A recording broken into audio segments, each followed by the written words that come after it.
अस्सलामुअलैकुम नाजरीन, आप देख रहे हैं तस्नीम टीवी और मैं हूं आपके साथ जावेद खान। चलिए रुक करते हैं इस वक्त की बड़ी खबर की ओर।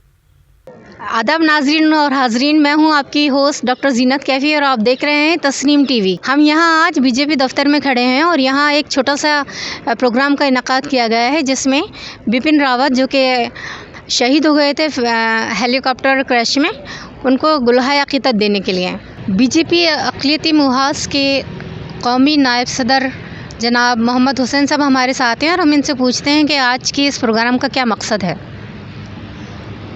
हमारे CDS बिपिन रावत साहब के साथ साथ 11 हमारे वीर जवान शहीद हुए हैं एक क्रेन हादसे में। आज पूरा देश इस कारण से शोक में डूबा हुआ है और CDS रावत साहब, उनकी जो उपलब्धियां थी देश के लिए वो हमेशा जानी जाएगी, याद रखी जाएगी, क्योंकि सर्जिकल स्ट्राइक जो पाकिस्तान के विरुद्ध हुई थी उनमें उनकी बहुत बड़ी रणनीति थी और भारत का नाम विश्व में जाना गया उसके लिए।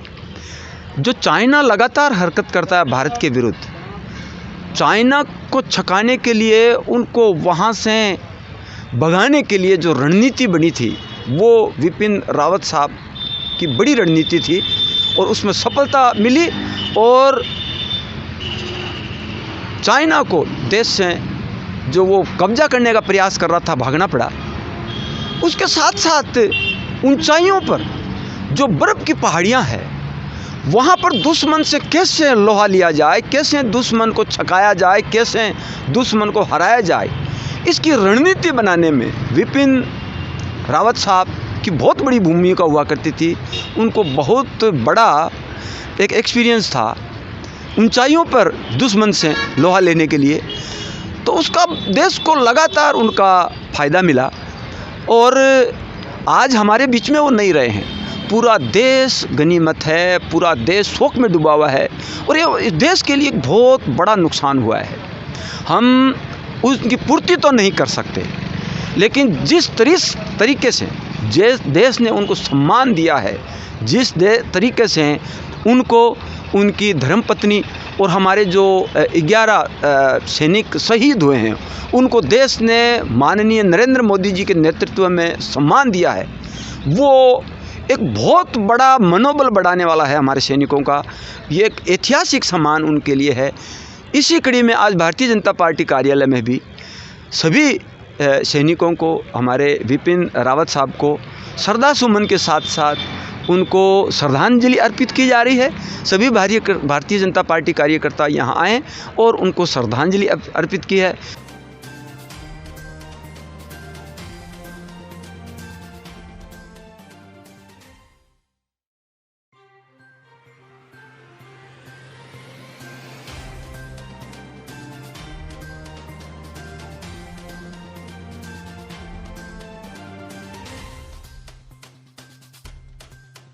पधारे हुए सभी मेरे पूर्व सैनिक वेटरन भाइयों और बहनों, जनरल विपिन रावत को अभी मुझसे पहले बहुत ही भावपूर्ण श्रद्धांजलि जो जनरल विशंबर सिंह साहब ने दी है, एक वाकई इमोशनल अपने अंदर की जो भावना इन्होंने जताई, उससे पता चलता है कि जनरल रावत साहब कितने अच्छे इंसान थे, कितने लोकप्रिय थे। हादसा जैसे हम बोलते हैं एक्सीडेंट कभी भी हो सकता है। अभी ये जो 8 तारीख की दुर्घटना हुई तो उसके बारे में आपने देखा होगा सोशल मीडिया पर और जगह काफी कुछ जो है अफवाहें उड़ी है कि साहब सबोटाज हो गया और हो गया। तो मैं 2 मिनट जो है इसके ऊपर लूंगा। ये रिक्वेस्ट करते हुए कि ऐसी अफवाहों को कभी भी भड़कने ना देना चाहिए। देखिए, जब एयरफोर्स का कोई भी प्लेन उड़ने से पहले उसकी बहुत ही थॉरो डिटेल्ड एसओपी की तरीके से उसका चेकअप होता है, 100% श्योर करते हैं कि उसमें कोई भी टेक्निकल प्रॉब्लम ना हो। लेकिन मशीन है, हो सकता है, लेकिन सबोटाज नहीं, क्योंकि उस प्लेन को बहुत ही थॉरोली, क्योंकि वीवीआईपी थे, थॉरोली सैनिटाइज किया गया होगा। तो क्या हो सकता था कारण? पायलट एरर हो सकता था, मशीन फेलियर हो सकता था, खराब वेदर हो सकता था। ये क्या एक्चुअल चीज हुई है वो आपको पता है कि एम मानवेंद्र सिंह जी के नीचे जो है एक कमेटी बैठी है आर्मी नेवी एयरफोर्स की, वो पता लगाएंगे, ब्लैक बॉक्स मिल गया है और उससे क्या एटीसी के साथ कम्युनिकेशन हुआ, क्या पायलट्स के बीच में कम्युनिकेशन हुआ, वो सब कुछ जो है सामने आ जाएगा। इतना बता दूं कि एक फिक्स्ड विंग एयरक्राफ्ट के जो पायलट को समय मिलता है रिएक्शन का, वो एक हेलीकॉप्टर पायलट को नहीं मिलता, क्योंकि उसकी फ्लाइट जो है वो जमीन से बहुत ही थोड़ी हाइट के ऊपर होती है। तो क्या हुआ? बहुत ही थोड़ी हाइट के ऊपर होती है। तो क्या हुआ? हादसा जरूर था, एक्सीडेंट था। आपको और मेरे को भी नहीं पता होता है कि कल क्या होगा।